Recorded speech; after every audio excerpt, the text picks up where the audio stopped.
भगवान शबरी जी को कह रहे हैं कि मेरी पहली भक्ति है संतों का साथ करना। संतों का साथ करना, संतों के साथ रहना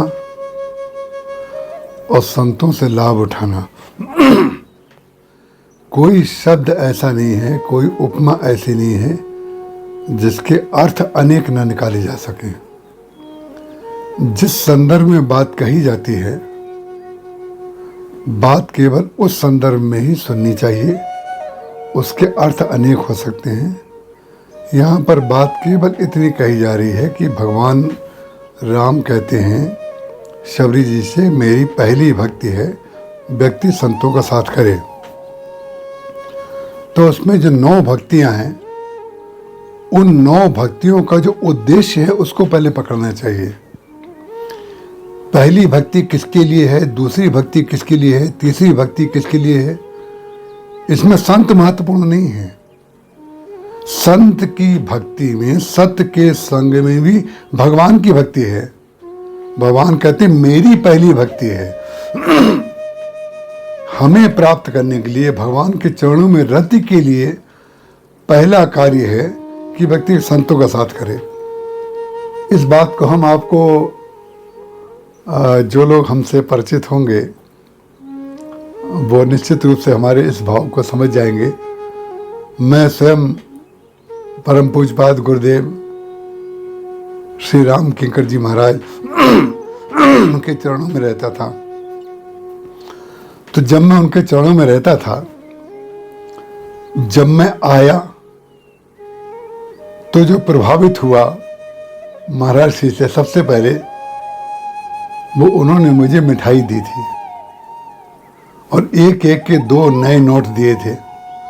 तो पहले दिन जो हमारा प्रभाव महाराज जी के प्रति था वो ये था कि उन्होंने हमें मिठाई दी और 2 रुपए दिए। तो प्रथम भगत संतन कर संगा। तो क्या हम ये बताना चाहते हैं कि मिठाई और 2 रुपए जो होते हैं वो संतों के पास जाने का फल है? नहीं नहीं, संतों के पास जाने का फल 2 रुपए और मिठाई तो नहीं है। लेकिन अगर मिठाई और 2 रुपए संतों के चरणों में प्रेम बढ़ाते हैं तो संतों के चरणों में प्रेम बढ़ने का तात्पर्य भगवान के चरणों में प्रेम बढ़ना हो जाएगा।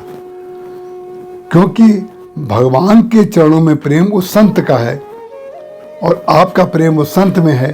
तो परिणाम क्या होगा कि आपका प्रेम जो संत के चरणों में होगा तो वो संत के पास जाकर के सहज रूप से उनके चरणों में प्रेम करने का परिणाम भगवान के चरणों में प्रेम सहज रूप से हो जाएगा। ये मेरा अपना अनुभव है। एक समय ऐसा था जब हम सुंदरकांड का पाठ करते थे अपने घर के सामने हनुमान जी के मंदिर में।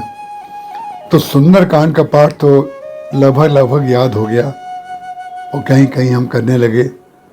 लेकिन हमें ये पता नहीं था कि सुंदरकांड का पाठ रामचरितमानस में है। उसका कारण क्या है? उस समय बालक अवस्था थी, छोटी थी। तो जैसे रामचरितमानस में सुंदरकांड है, ये ज्ञान नहीं था। ऐसे ही संत में भगवान है, ये भी ज्ञान नहीं होता है। उस समय 2 रुपए में संत दिखाई देता है, उस समय मिठाई में संत दिखाई देता है। तो प्रथम कक्षा जो होती, प्रथम भगत संतन कर संगा का तात्पर्य है पहले संत के पास जाओ तो संत जो जो करवाए, संत जो जो कहने के लिए करे, तो परिणाम क्या होगा वो आप करेंगे तो धीरे धीरे उसकी प्रगति जो होगी वो भगवान के चरणों में ले जाएगी और अंत में जाकर के व्यक्ति भगवान में निष्ठ हो जाता है।